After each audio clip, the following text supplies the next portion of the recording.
Good morning बच्चों। कक्षा 10वीं पाठ दूसरा, दो लघु कथाएं। रचनाकार महेंद्र छाबड़ा। परिचय। नरेंद्र छाबड़ा जाने माने कथाकार है। कहानियों के साथ साथ आपने बहुत सी लघु कथाएं भी लिखी है। आपकी लघु कथाएं विभिन्न पत्र पत्रिकाओं में नियमित रूप से स्थान पाती रही है। इनकी प्रमुख कृतियां मेरी चुनिंदा लघु कथाएं आदि। गद्य संबंधी यहाँ दो लघु कथाएं दी गई है। प्रथम लघु कथा में लेखक ने यह दर्शाया है कि जब हम बड़ी दुकानों, मॉल, होटलों में जाते हैं तो कोई मोल भाव नहीं करते, चुपचाप पैसे दे सामान ले चले आते हैं। इसके उलट जब हम रेहड़ी वालों, फेरी वालों से सामान खरीदते हैं तो मोल भाव करते हैं। हमें इस सोच से बचना चाहिए। दूसरी लघु कथा में लेखक ने रिश्वतखोरी, भ्रष्टाचार पर करारा व्यंग किया है। यहाँ लेखक ने दर्शाया है कि सत्य का पालन ही लक्ष्य तक पहुँचने में सहायक होता है।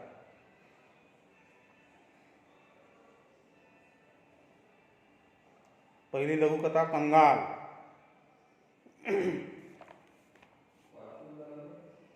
इस वर्ष बड़ी भीषण गर्मी पड़ रही थी।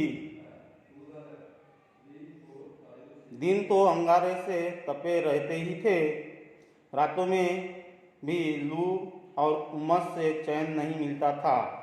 सोचा इस लीजिए और घुटन भरे मौसम से राहत पाने के लिए कुछ दिन पहाड़ों पर बिताएं।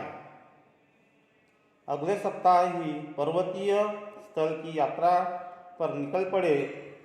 दो तीन दिनों में ही मन में सुकून सा महसूस होने लगा था।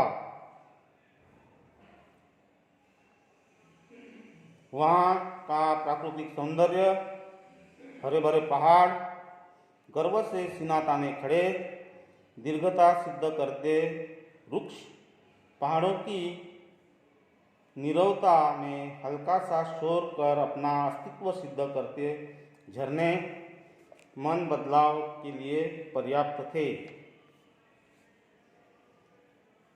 उस दिन शाम के वक्त झील किनारे टहल रहे थे। एक भुट्टे वाला आया और बोला, साहब भुट्टा लेंगे? गरम गरम भूनकर मसाला लगाकर दूंगा। सहज ही पूछ लिया, कितने का है? 5 रुपये का। क्या 5 रुपये का एक भुट्टा? हमारे शहर में तो 2 रुपये में एक मिलता है। तुम 3 ले लो। नहीं साहब, 5 से कम तो नहीं मिलेगा। तो रहने दो। हम आगे बढ़ गए। एकाएक पर ठिठक गए और मन में विचार उठा कि हमारे जैसे लोग पहाड़ों पर घूमने का शौक रखते हैं, हजारों रुपए खर्च करते हैं, अच्छे होटलों में रुकते हैं, जो बड़ी दुकानों में बिना दाम पूछे खर्च करते हैं, पर गरीब से 2 रुपए के लिए झिकझिक करते हैं। कितने कंगाल हैं हम। उल्टे कदम लौटा और 20 रुपए के 4 भुट्टे खरीद कर चल पड़ा अपनी राह। मन आप सुकून अनुभव कर रहा था।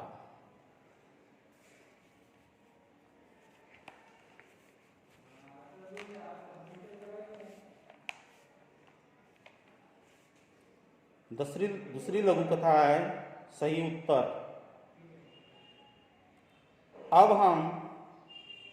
अब तक वह कितने ही स्थानों पर नौकरी के लिए आवेदन कर चुका था, साक्षात्कार दे चुका था।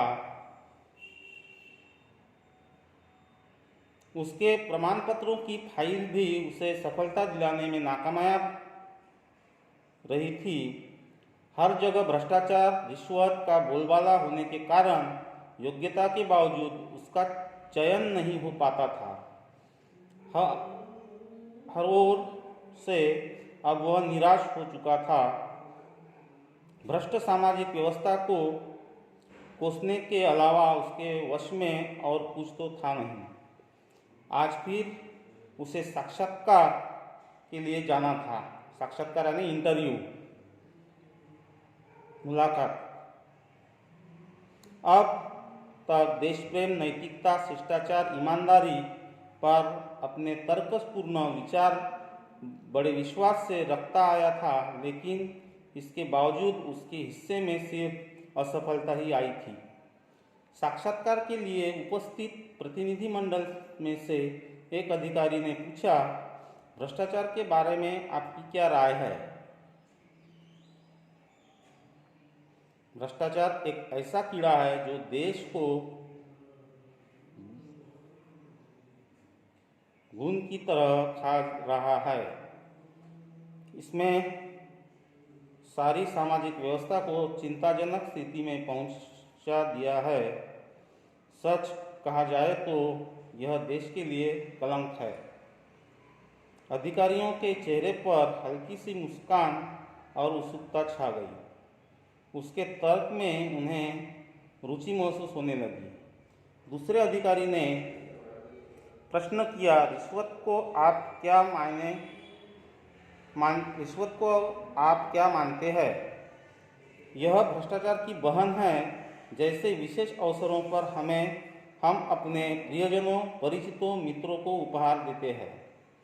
इसका स्वरूप भी कुछ वैसा ही है, लेकिन उपहार देकर हम केवल खुशियों या कर्तव्यों का आदान प्रदान करते हैं, इनसे अधिक कुछ नहीं। जबकि रिश्वत देने से रुके हुए कार्य, दबी हुई फाइलें, टलती हुई पदोन्नति, रोकी गई नौकरी आदि में इसके कारण सफलता हासिल की जा सकती है, तब भी वह समाज के माथे पर कलंक है।